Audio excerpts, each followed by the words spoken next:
Assalamualaikum warahmatullahi wabarakatuh. Perkenalkan, nama saya Ernayanti Adham dari UPT SDN 191 Bubunbia, Kecamatan Baroko, Kabupaten NRK. Saya adalah calon guru penggerak Angkatan 9 Kabupaten NRK. Hari ini saya akan menjelaskan tentang demonstrasi konstekstual dari pemikiran Ki Hajar Dewantara. Raden Mas Suwardi Surjaningrat, yang lebih dikenal dengan Ki Hajar Dewantara, lahir pada tanggal 2 Mei 1889 dan wafat pada tanggal 26 April 1959. Ki Hajar Dewantara dibesarkan di lingkungan Keraton Pakualam, Yogyakarta. Beliau merupakan pelopor pendidikan bagi kaum pribumi pada masa kolonial Belanda. Ia mendirikan taman siswa di Yogyakarta. Berkat kegigihannya dalam memperjuangkan pendidikan bagi kaum pribumi, ia diangkat menjadi Menteri Pendidikan pertama di Indonesia. Perannya dalam memajukan pendidikan anak bangsa membuat hari lahirnya dijadikan Hari Pendidikan Nasional. Tujuan pendidikan menurut Ki Hajar Dewantara yaitu menuntun segala kodrat yang ada pada anak-anak agar mereka dapat mencapai keselamatan dan kebahagiaan yang setinggi-tingginya, baik sebagai manusia maupun sebagai anggota masyarakat. Oleh sebab itu, pendidikan itu hanya dapat menuntun tumbuh atau hidupnya kekuatan kodrat yang ada pada anak-anak, agar dapat memperbaiki lakunya bukan dasarnya hidup dan tumbuhnya kekuatan kodrat anak. Asas pendidikan menurut Ki Hajar Dewantara.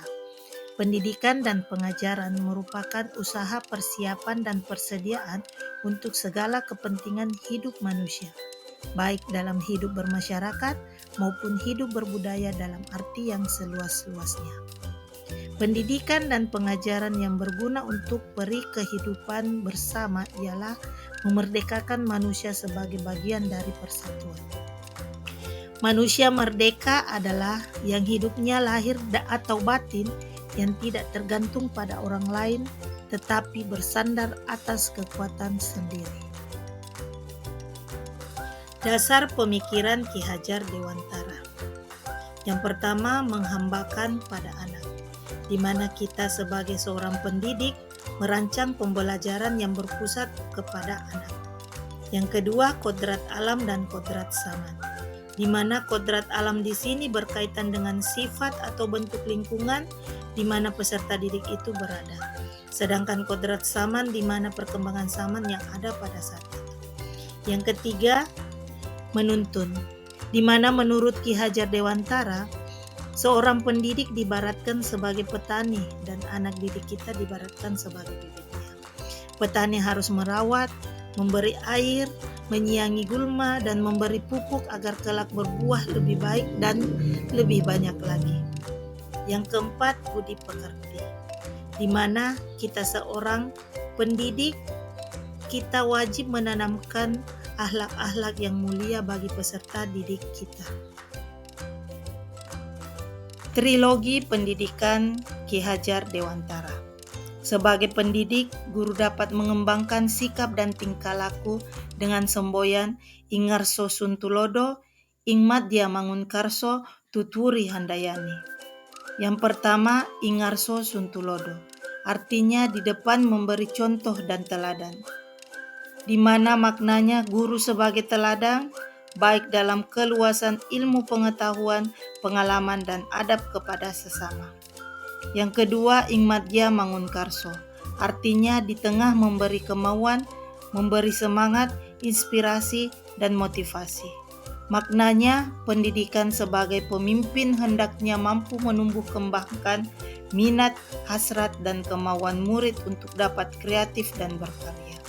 Yang ketiga, Tuturi Handayani, yang artinya dari belakang memberi dorongan atau arahan untuk peserta didiknya. Maknanya bahwa pendidik harus memberi kepercayaan, kebebasan, dan kesempatan dengan segenap perhatian yang memungkinkan murid menjadi berdaya dengan memiliki keyakinan dan inspiratif sendiri dan pengalaman sendiri. Asas Trikon terbagi atas 3. Yang pertama, konsentris, yaitu pengembangan pendidikan yang dilakukan harus berdasar kepada pribadi kita sendiri. Yang kedua, kontinu, artinya pengembangan yang dilakukan harus berkesinambungan atau dilakukan secara terus-menerus dengan perencanaan yang baik.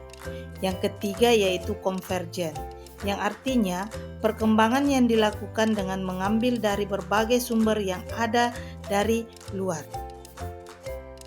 Menurut Ki Hajar Dewantara, pusat pendidikan dapat diperoleh dari keluarga, sekolah, maupun masyarakat, di mana peserta didik dapat menggali atau belajar sesuatu dari lingkungan keluarga, sekolah, maupun masyarakat dalam mengembangkan karakter dari peserta didik tersebut. Itulah penjelasan singkat tentang filosofi pemikiran pendidikan menurut Ki Hajar Dewantara. Sehingga pesan menurut Ki Hajar Dewantara, jadikanlah setiap tempat adalah sekolah, jadikanlah setiap orang adalah guru, agar kita dapat menghasilkan suasana pembelajaran yang berpusat pada peserta didik dan menghasilkan peserta didik yang berkarakter. Penerapan filosofi pendidikan Ki Hajar Dewantara yang ada di sekolah saya diantaranya: yang pertama, sholat duha dan zuhur bersama. Yang kedua, memberanikan peserta didik tampil dan dapat menemukan sendiri hasil yang mereka cari dengan merdeka, serta dapat bekerja sama dalam menyelesaikan masalah dengan media yang menarik. Yang ketiga, peserta didik dapat mengikuti kodrat zaman dengan melakukan pembelajaran menggunakan media teknologi. Dan keempat, bagaimana peserta didik bekerja sama dan melakukan kerja bakti atau bergotong royong secara bersama-sama. Itulah kegiatan yang ada di sekolah saya. Sekian dari saya, terima kasih.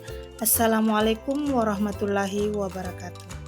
Tergerak, bergerak, menggerakkan, guru bergerak, maju Indonesia.